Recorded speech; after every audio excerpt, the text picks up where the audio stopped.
Sir ఈ మధ్య కాలంలో రేవ్ పార్టీలు చేసుకోవడం, ఆ తర్వాత పోలీసులకు దొరికిపోవడం ఇదంతా కూడా కామన్ అయిపోయింది సార్. మళ్ళీ ఇవాళ హైదరాబాద్‌లో ఇంకో రేవ్ పార్టీ బయటపడింది. అందులో కూడా కొంతమంది సెలబ్రిటీలు ఉన్నారని చెప్పేసి వార్తలొస్తున్నాయి సార్. మళ్ళీ హేమ పేరు కూడా వినబడుతుంది సార్. మరి ఆ రేవ్ పార్టీలో ఎవరెవరు ఉన్నారు? మీరేం చెప్తారు సార్? నేను న్యూస్ చూసిందేందంటే, బేసిక్‌గా హైదరాబాద్ సైబర్ టవర్స్ అని ఉంది. ఆ సైబర్ టవర్స్‌లో Cloud9 హోమ్స్ అని సర్వీస్ అపార్ట్మెంట్. హ్మ్. మామూలుగా సర్వీస్ అపార్ట్మెంట్స్ హైదరాబాద్‌లో బానే ఉన్నాయి.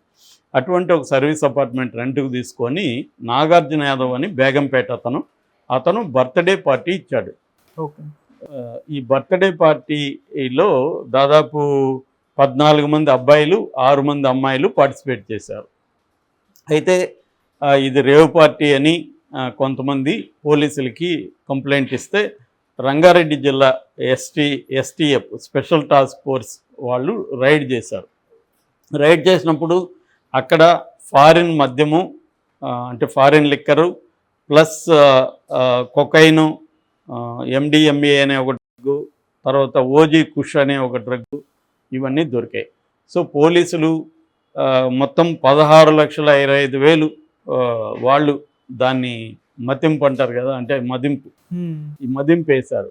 అంటే దాని వాల్యూని వీళ్ళు డిసైడ్ చేశారు. అది వాళ్ళు మరి వాళ్ళ మెజర్మెంట్ ఏంటో మనకు తెలియదు. మొత్తానికి ఈ లిక్కర్ కాస్ట్ ఎంత, ఈ డ్రగ్స్ కాస్ట్ ఎంత అని ఓవరాల్గా కలిపి 16,25,000 రూపాయల ఫారిన్ మద్యము ప్లస్ డ్రగ్స్ దొరికాయి అని చెప్పి ఇందులో 5 మంది మీద మాత్రమే కేసు పెట్టారు. 5 మంది ఎవరంటే ఈ నాగార్జున యాదవ్ ప్లస్ సుభాష్ అని కిషోర్, ప్రమోటర్ కిషోర్ అనే దీన్నంతా ఆర్గనైజ్ చేసిన కిషోర్ అనే వ్యక్తి, డ్రగ్స్ని సప్లై చేసిన వాళ్ళు మొత్తం 5 మంది. మిగతా వాళ్ళకంతా కౌన్సిలింగ్ ఇచ్చి పంపించేశారు. ఇది వచ్చిన న్యూస్.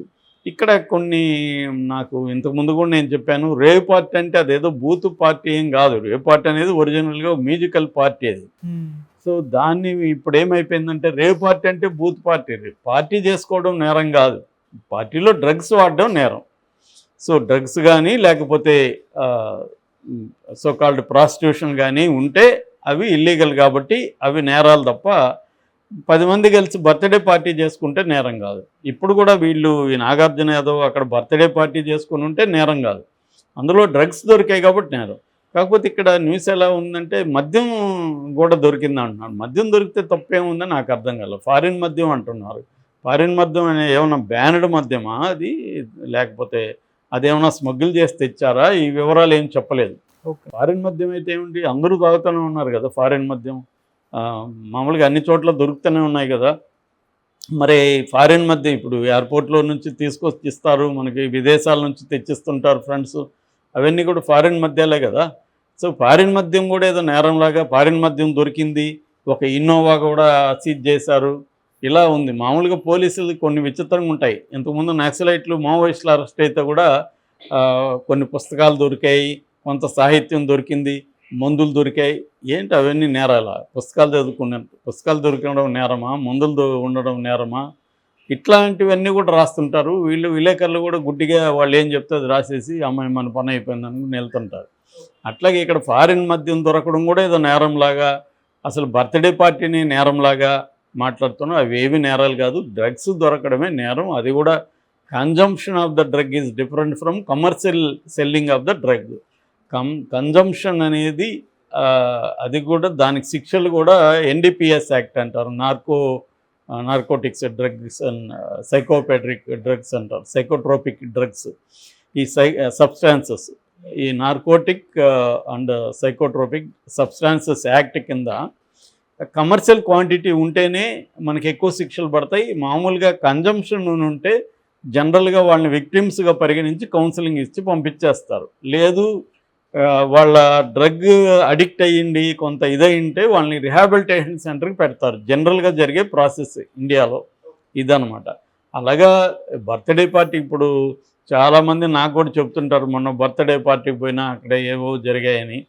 అట్లాగా ఈ మధ్య ఏమైందంటే, నేను గతంలో కూడా విశ్లేషించాను, జనరల్గా ఒక సెక్షన్ ఇండియన్లో ఒక సెక్షన్కి విపరీతమైన డబ్బులు ఉంది, డిస్పోజబుల్ ఇన్కమ్ అంటారు. డిస్పోజబుల్ ఇన్కమ్ అనేది ఒక సెక్షన్ దగ్గర బలంగా ఉంది.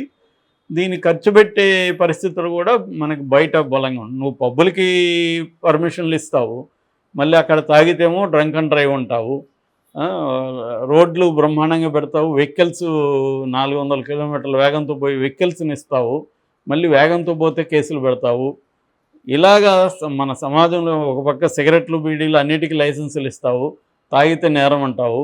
ఇలాగ మన సమాజం ఏంటంటే డ్యూయాలిటీ ఉంటుంది ప్రతి దాంట్లో. సో మనకి అన్ని సిటిజన్స్ని క్రిమినల్స్గా చేసే ప్రాసెస్లో రకరకాలుగా ఉండి ఇప్పుడు పార్టీలు చేసుకోవడం కూడా క్రైమ్ అయిపోయింది. సో డ్రగ్స్ని ఫస్ట్ చేయాల్సింది ఏంటంటే డ్రగ్స్ని రావడాన్ని అరికట్టాలి. ఇది అరికట్టలేరు. ఎందుకు అరికట్టలేరు? డ్రగ్ ట్రేడ్ అనేది రాజకీయ నాయకులకి పోలీసులకి సంబంధం లేకుండా డ్రగ్ ట్రేడ్ జరగదు. పెద్ద స్థాయిలో ఏ క్రైమ్ జరిగినా రాజకీయ నాయకుల ఇన్వాల్వ్మెంటు, పోలీసుల ఇన్వాల్వ్మెంటు ఉంటుంది. ఇవి లేకుండా అవి జరగవు.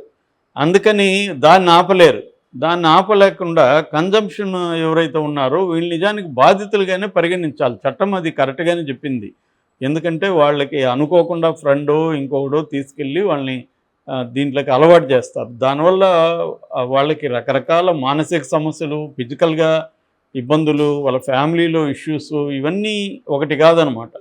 సో దీనివల్ల వాళ్ళకి కావాల్సింది వచ్చి మెంటల్ హెల్త్ ఎక్స్పర్ట్ల హెల్ప్ కావాలి. వాళ్ళకి సైకాట్రిస్టులు హెల్ప్ కావాలి, సైకాట్రిస్టులు వీళ్ళు హెల్ప్ చేయాలి, ఆ ఫ్యామిలీ హెల్ప్ కావాలి, వాళ్ళని ఆ డ్రగ్ని డీ అడిక్ట్ చేయాలి. మొన్న పవన్ కళ్యాణ్ అది కరెక్ట్గానే మనకు అసెంబ్లీలో చెప్పాడు.